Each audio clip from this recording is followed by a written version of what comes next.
Shalom unto you. J'ose espérer que tout va pour le mieux. C'est une joie d'être compté parmi les vivants de ce jour. À Dieu toute la gloire. Il y a quelques jours, nous avons entamé le thème « Tu es l'image de Dieu sur terre ». Dans la première partie de ce thème, nous avons compris que lorsqu'on parle de l'image de Dieu, il s'agit de la ressemblance à Dieu, de la représentation et sinon de la copie parfaite de Dieu.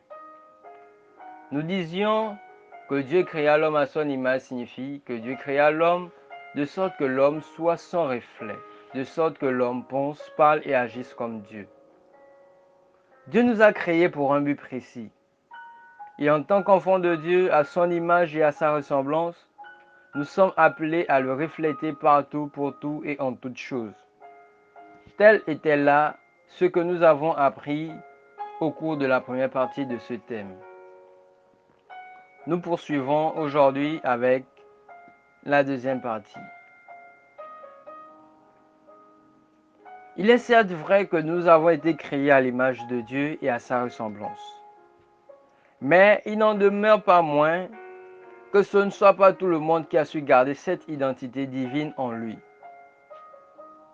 Le simple fait juste de voir les hommes de cette génération, la façon dont ils se comportent, les femmes de cette génération, les jeunes et même les enfants, la façon dont ils vivent, nous pouvons nous accorder à dire que l'homme a perdu l'image authentique et parfaite que son Dieu lui a donnée.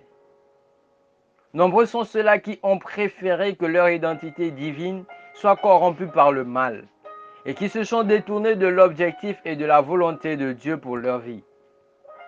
Ils ont préféré se rebeller contre Dieu, leur Créateur. Et laissez-moi vous dire, Dieu les écartera de devant sa face. De peur que le royaume de Dieu soit infesté de cette graine de rébellion qui a su se loger au sein de Lucifer, les anges déchus, Dieu a mis à l'écart Lucifer et tous ceux-là qui l'ont suivi. De même en cette génération, jusqu'au temps du jugement dernier, Dieu écartera tous les rebelles à sa parole. Il écartera loin de sa face tout cela dont l'image authentique, originale, initiale a été corrompue. Dans quelle catégorie te trouves-tu? Es-tu parmi ceux-là qui ont rejeté la nature divine de Dieu en eux? Est-ce parmi les gens qui se sont rebellés contre Dieu que tu te trouves? Ou tu fais partie de ceux-là qui ont su garder jusqu'ici et qui font l'effort de garder l'image authentique et parfaite de Dieu en eux? Dans quelle catégorie te situes-tu? À toi de répondre, à moi de répondre. L'Éternel du haut de son trône, lorsqu'il regarde l'homme, lorsqu'il regarde ce que l'humanité fait aujourd'hui sur la terre, l'Éternel est attristé.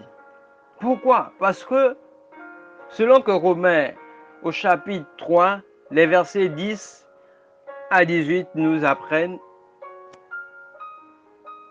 selon qu'il est écrit, il n'y a point de juste, pas même un seul.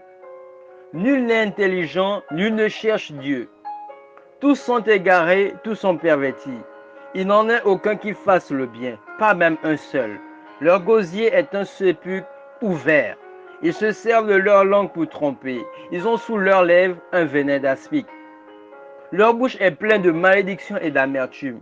Ils ont les pieds légers pour répandre le sang. La destruction et le malheur sont sur leur route. Ils ne connaissent pas le chemin de la paix. La crainte de Dieu n'est pas devant leurs yeux. C'est là l'image que l'homme dessine aux yeux de son Créateur. Pendant que Dieu pourvoit à tout ce dont l'homme a besoin, l'homme préfère se livrer à l'impureté, au meurtre, aux avortements, à sa propre désintégration par la dépigmentation, par la destruction et bien d'autres choses encore. L'homme ne veut plus suivre la voie de la justice. Il a préféré la corruption, la fraude, les détournements. L'homme a préféré laisser la volonté de Dieu de côté pour se livrer à des actes contre nature. Il se plaît à vivre comme bon lui semble. Oui, c'est vrai, c'est peut-être normal pour les autres, mais pour toi, sache que c'est anormal. Le moment venu, tu rendras compte devant ton Créateur, celui qui est Alpha Oméga. Tu rendras compte de comment est-ce que tu as vécu sur la terre. Et quand il te demandera ce que tu as fait de son image parfaite dont il t'avait doté, que lui diras-tu? C'est vrai que nous disons nous sommes ambassadeurs de Christ sur terre. Mais la question est de savoir, es-tu un réel ambassadeur de Christ ou un falsifié? Quelle est ton identité actuelle devant Dieu? Tu ne peux pas avoir une image différente de celui de qui tu prétends être l'enfant. Ce n'est pas possible, encore moins chez Dieu. Tous ceux qui sont enfants de Dieu ont des caractères spécifiques qui font qu'on les reconnaisse en tant qu'enfants de Dieu. Es-tu sûr que là où tu te trouves en ce moment, ton ADN est semblable à celle de Dieu? Es-tu sûr que les gènes de la sainteté, de la pureté, de la gloire de l'Éternel sont toujours en toi? Que Dieu nous soutienne, qu'il nous aide à revenir sur son chemin. C'est encore possible. Je t'invite à te rapprocher de ton Dieu et à lui demander, Seigneur, quelle est mon identité actuelle devant toi? À être sincère et l'Éternel nous révélera qui nous sommes réellement. Qu'il nous aide, qu'il nous soutienne, qu'il nous accorde la force et la grâce de demeurer dans son plan. Shalom, shalom.